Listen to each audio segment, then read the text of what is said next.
Hello beautiful soul! Welcome back to my channel. This is my channel from Japan, Kabayan Gemini.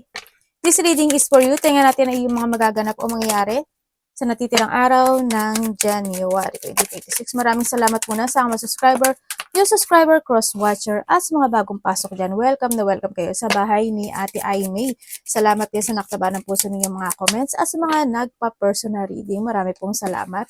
Kung gusto niyo na energy niyo lang talaga, ang gusto niyo makuha natin, all the details is in description below. Okay-check na lang po. General reading tayo, Gemini, kunin mo lang ang sayo at itapon ang hindi naman sayo. Maring vice versa, energy mo, energy ng person mo, energy ng malapit sa puso mo, nangyayari, or mangyayari pa lang. Use your own intuition, lawakan nyo inyong isipan, ano man ang gender mo, ano man ang edad mo, wala sa baraha ang kapalaran ng tao, kayo pa rin ang makapagpapabago nito. Gawin yung guide, yung mga warning, hindi yung negative, it's a warning, para magkaroon din kayo ng idea kung ano mga sitwasyon na pwede kayo maging aware. Okay? Pero kung gusto nyo na positive reading lang, ang gusto nyo madinig, hindi po itong channel na ito ang para sa inyo. Tingnan muna natin, Gemini. Okay. There's a deep one situation happen into your life. Merong mga unexpected or expect the unexpected situation na pwedeng mga revelation, pwedeng ito is talagang as ikakagulat o ikapagpapabago ng iyong buhay. Ganyan. Pwede may mga sitwasyon na hindi siya maganda actually. No? Mga revelation, basta unexpected situation happen into your life is coming. There's a battle situation ako na nakikita sa'yo. And then also is may mga sitwasyon ka na pinag-iisipan or hindi ko lang alam why, pero ang dami kasing tao. Hindi ko alam why, Gemini, kung bakit maraming tao. May pupuntahan ka ba na maraming tao? Or may mga tao ba makikipag-cooperate, dealing, or partnership sa'yo? Yun ang nakikita ko sa'yo dito, no? But marami siyang tao sa nakikita ko dito. May mga frustration ako nakikita sa'yo. Maaring iba sa inyo is mapofocus kayo sa painful of situation into your life. Ganyan. There's a hardship or may mga sadness situation na pwedeng maganap or may mga ganun no? Or may mga hardship situation ako na nakikita sa iyo. And then also is may mga bullying situation no? Ako na nakikita sa iyo. Sana hindi ikaw ang nambubully or someone. There's a bullying. May aalis. May anak gamin. Ano ba yun? May aalis. May mangyayari sa'yo. As in. Meron ka ikakagulat, ikakashock, or ikakabigla na isang sitwasyon. May namatay? Siguro in the past, or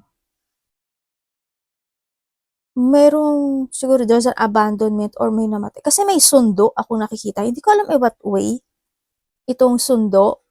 Siguro may sinundo, or may nawala, or may mawawala. Parang ganun ako nakikita dito.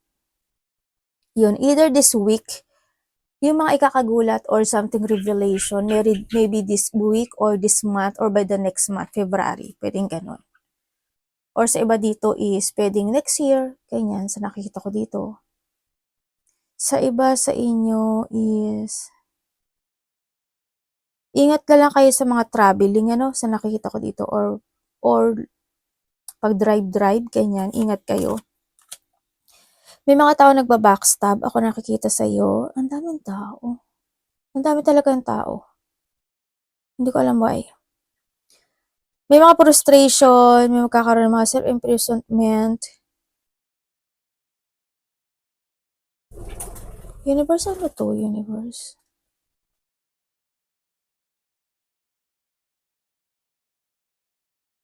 Ang daming tao? Ba't ang daming tao?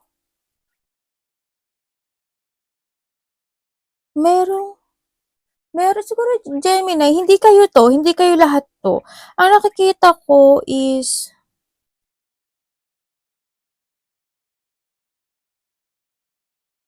I don't know why. There's a trauma, no? May trauma, may mga intense disappointment, also there's a loss, no? Ako nakikita dito, or maybe there's a depression, kalungkutan, separation, ganun ang nakikita ko dito. Sadness, loneliness, feeling abandoned and rejected. Meron kang sitwasyon na ang tagal-tagal mo nang nahandoon. Hindi ko alam why.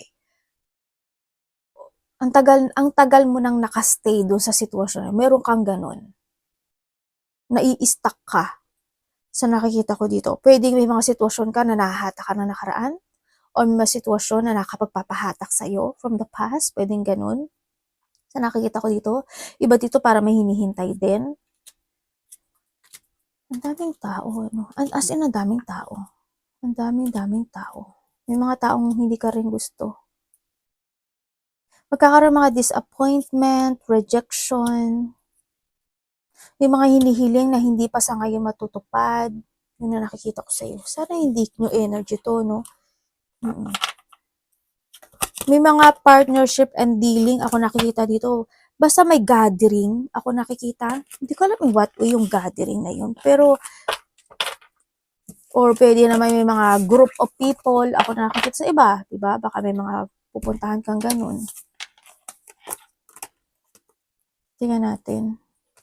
Meron kang 15, 18, 22, 26, 28, Libra, Gemini, Cancer, and Aries.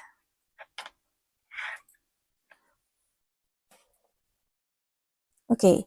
There's a feeling emotions. Ako na nakikita sa iyo, Gemini.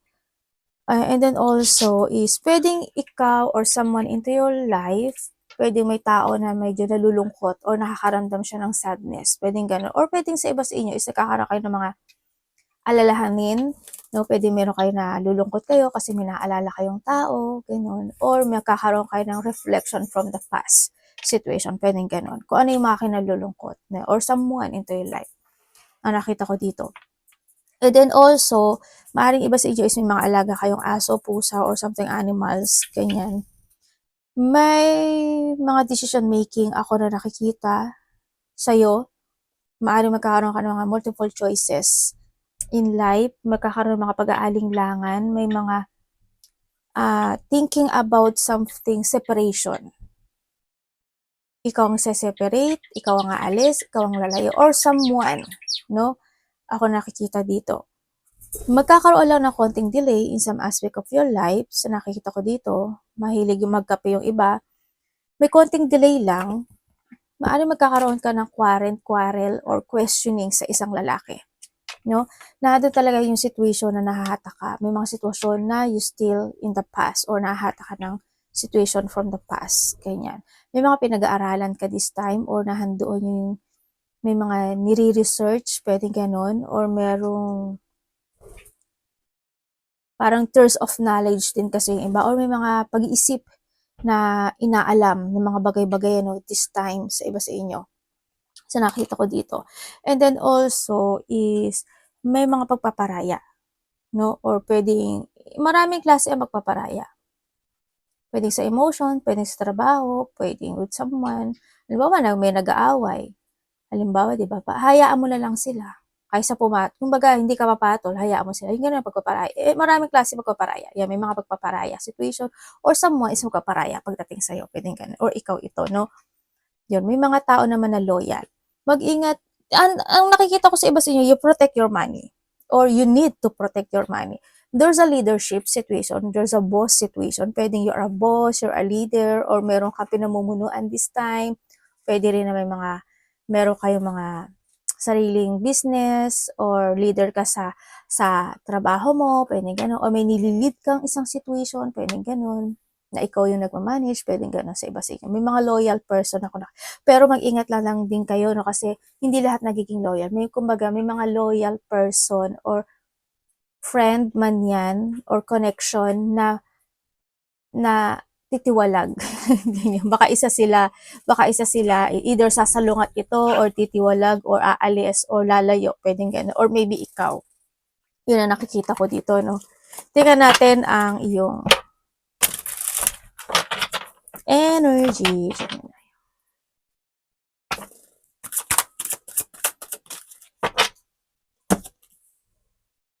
Ten of Pentacles. Okay.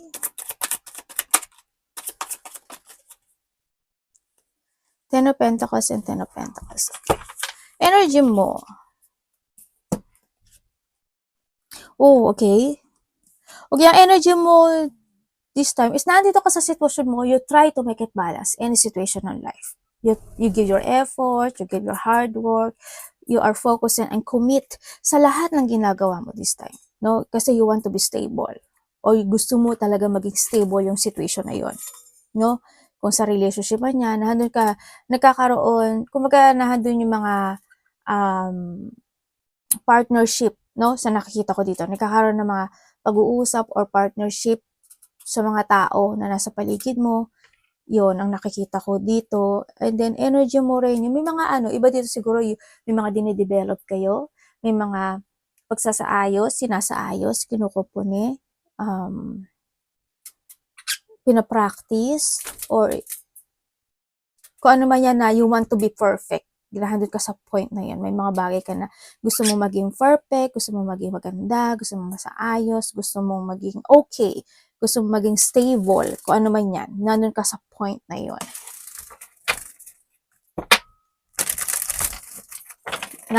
Nakafocus ka doon, kumbaga. May mga minamaster kayo, kumbaga. May mga pinag-aaralan at pinamaster at parang hindi yung hard work situation. Anong parating kay Gemini?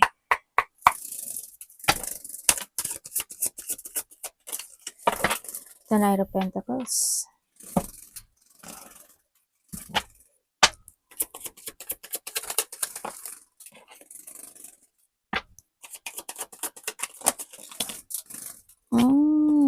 Okay, parating sa iyo, Devil, oh.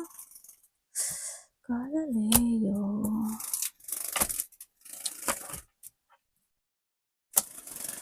The 8 and the 8. Okay, parating sa iyo, Gemini. Parating sa iyo,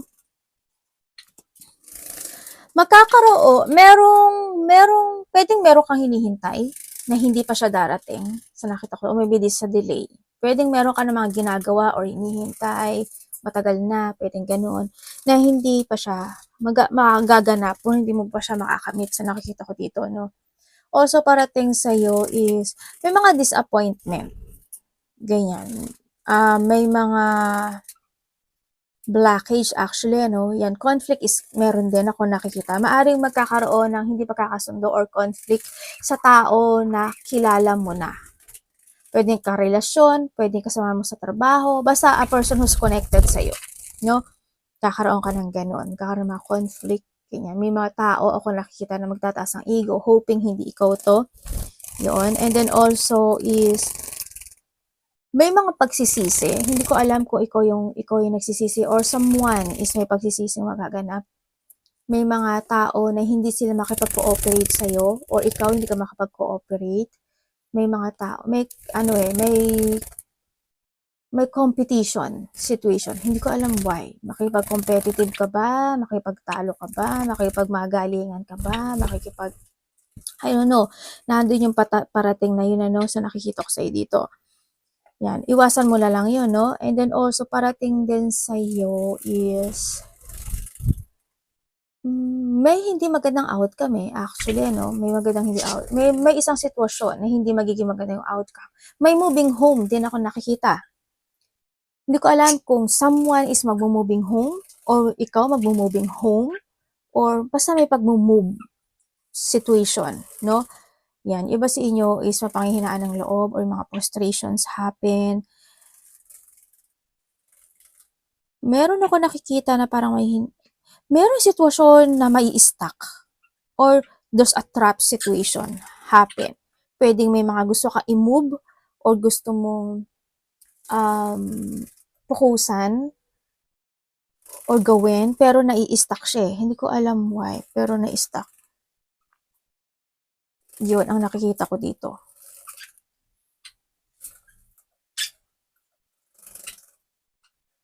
Feeling trap? may sinasabing car, may sinasabing vehicles. Hindi ko alam ano yung vehicles sa'yo eh. There's a vehicle situation ako na nakikita sa'yo, but you need to be very careful. Hindi ko alam kung ano yung connected ng vehicles. Pwede kasi when it comes to vehicles, may mga pag-uusapan related to vehicles, may mga maling kaganapan when it comes to vehicles, ganyan. May mga ganun situation. May matatrap, may stuck, may, or maybe hindi lang siya vehicles, ano lang siya, mga travel, ganyan. Ako nakikita dito. Basta medyo magulo, no? Magulo yung situation, Gemini. Hindi ko alam why. Yan. Basta lahat ng vehicles, pwede basta, may gulong. Yan, may gulong. Alam, pwedeng mga densya, pwedeng mga, densya, train, car, motor, basta may gulong. Ganyan. Umaandar at may gulong. Yun ang nakikita ko dito. Mag-ingat na lang kayo, no? Sa nakikita ko dito. May mga disappointment and sadness ako nakikita sa iyo eh. Yan ang parating sa iyo. Mo lang to i-reverse ano. Anak mo ba nga muna kayo na? Anong dapat iwasan? May pabalik. Parang may, either may uulitin ka, or may ibabalik, or parang may ganun eh. Hindi ko alam. May parang returning situation. Ganun.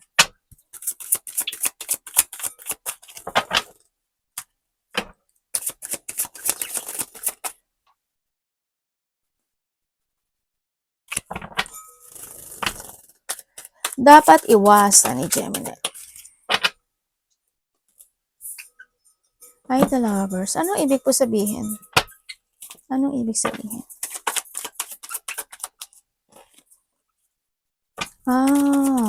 Okay.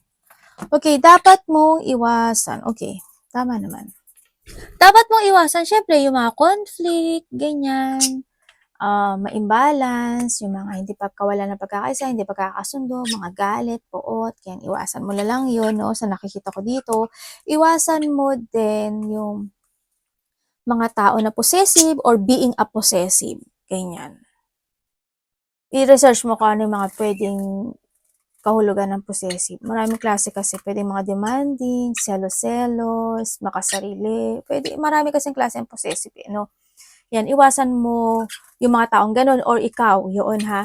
Iwasan mo rin yung mga tao na gusto maghigante, or ikaw gusto mo maghigante, at ayaw mo papatalo, ganyan. Iwasan mo gumawa ng mga hindi magiging maganda yung bunga. Kailangan mo pag-isipan mo ng maigi, kung makakagod or hindi. Di ba?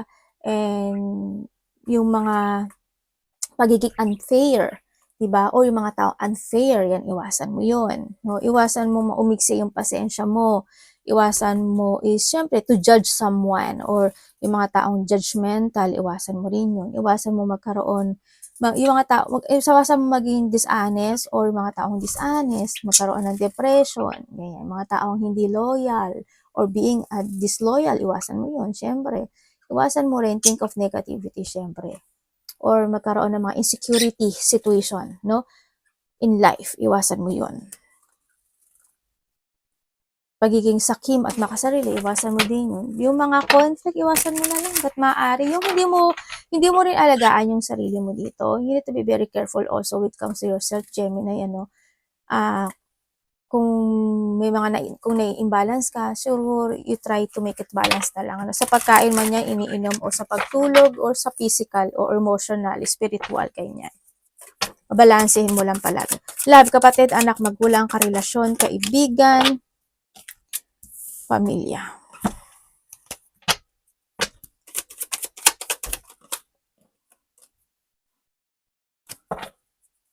Okay. Kung kayo is single. Single po siya.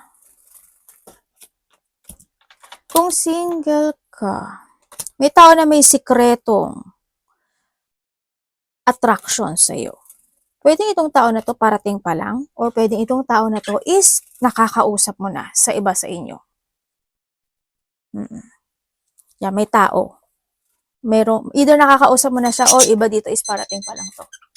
May sikreto siyang nararamdaman or sikretong attraction sa'yo. Nagkakaroon kasi siya ng pag-iisip dito sa sitwasyon na to, no? Parang iniisip niya, parang kinikim-kim na lang muna niya yung nararamdaman niya this time, but ikaw yung nasa isip niya. Ikaw yung nasa isip. Ikaw yung, I don't know why, but pagka nakakausap ka niya or nakakausap mo siya, vice versa, no? Pointed name, andun yung excitement. Alam mo yun? Siguro naman nararamdaman mo, 'di ba? 'Yun ang nakikita ko dito. Kung kayo naman is oh yes, o ng paghihiwalay kasi why? Ano hindi naging good yung situation. There's a frustration. Ako na nakikita, nagkaroon ng pag-cheat sa iba sa inyo, nagkaroon ng sa failure situation, no? Yun, kasi there's a two-person din ako nakikita dito. Tumahak na talaga ng bagong direksyon yung isa. Pero ang nakikita ko dito sa iyo is, isa kasi dito is gusto niyang bumalik, pero nawawalan siya ng pag-asa. Nasa isip lang niya. No? Yun ang nakikita ko dito. Nandun yung point ng isa sa inyo is, ay, biglaan pala yung paghihiwalay niyo, no? Biglaan. Iba dito parang biglaan na nagkahiwalay, nagkaroon ng sinungaling no? Kumbaga dumating yung point na napagod na rin yung isa. Sa mga nagkahiwalay, ganun din naman sa nagkahiwalay. Sa nagkahiwalay yun, ang nakikita ko sa'yo dito, nandun yung point na gusto niya bumalik pero nawawalan siya ng pag-asa. Nalilito siya. Kaya ang ginagawa niya na lang, they try to make it balance na kailangan na lang niya sigurong lumayo, nandun siya sa point lumayo na lang ako pero handun pa rin yung thinking, no? About the past situation. So nakita ko, handun yung if kami, if hindi, nandun sa point na yun. So nakikita ko dito. Okay, kung kayo naman is in relationship. Kung kayo is in relationship, yes, there's a cheating. Sa iba sa inyo, may cheating naman. Sa iba, may cheating. Ako nakikita isa inyo, or unahin ko muna yung cheating situation na, yes, nahando yung cheating situation, nahandoon yung nagkakaroon ng choices when it comes in this relationship.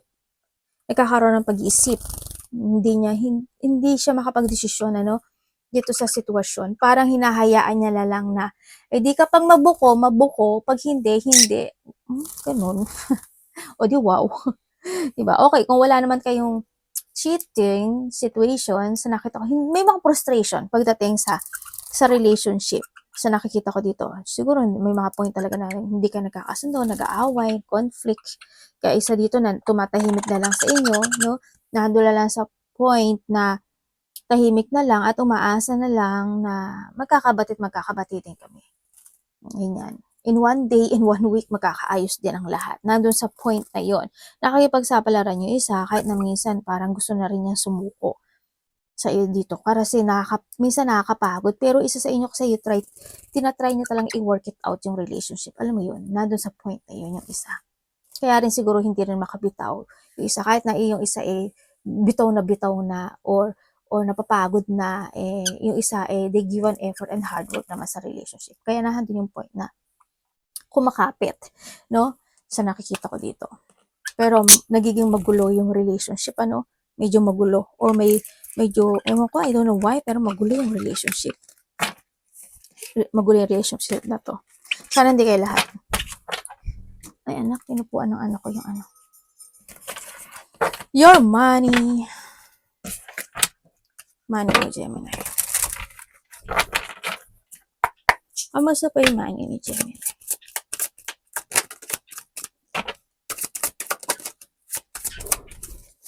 Basta pag alam mo, wag ka ay, devil. Devil. Mag-ingat ka. May nagpaplano. May mga sitwasyon na hindi mo mapapansin. May nagpaplano ng masama sa'yo, kaya ingat ka na lang. O baka naman ikaw to. Baka naman nakikisaw-saw ka dito. No, wag naman. Wait sa money mo. Okay, when it comes sa money mo, Gemini, okay naman sa nakita ko dito sa'yo, andun naman yung lakas ng loob mo, andun naman yung hindi ka naman nakikita na nag-i-stress ka when it comes to your money. Yun nga lang, syempre, ah, there's a good news naman ako nakikita. Talagang pinag-iisipan mo talaga yung gastusin or paggastos when it comes to your money, no? There's a good news or may mga achievement or may mga ma-achieve ka pagdating sa pera within the 1 day, 1 week, or 1 month man yan, or nahandun talaga na maaaring nag-iipon ka na talaga ng pera o nagsisaving ng money ka, no? Sa nakikita ko dito. Handun yung lakas ng loob mo. Kumbaga na, handun yung tiwala mo sa sarili mo na makakamit mo yung gugustuhin mo pagdating sa pera. Well, it's good naman. Tama naman, no? Yun nga lang. Magkakaroon lang ng mga tukso, ganyan, no? Ingat-ingat na lang din sa tukso, lalo na mga gastos-gastos. Yun ang nakikita ko sa'yo dito. You try to recover it, no, when it comes to your money. May mga bagay ka na gustong ma-recover, ganyan. May mga, nandun rin yung pag-iingat sa nakikita ko sa'yo dito. Pinag-iingatan mo talaga pagdating sa pera. Advice. Gemini advice.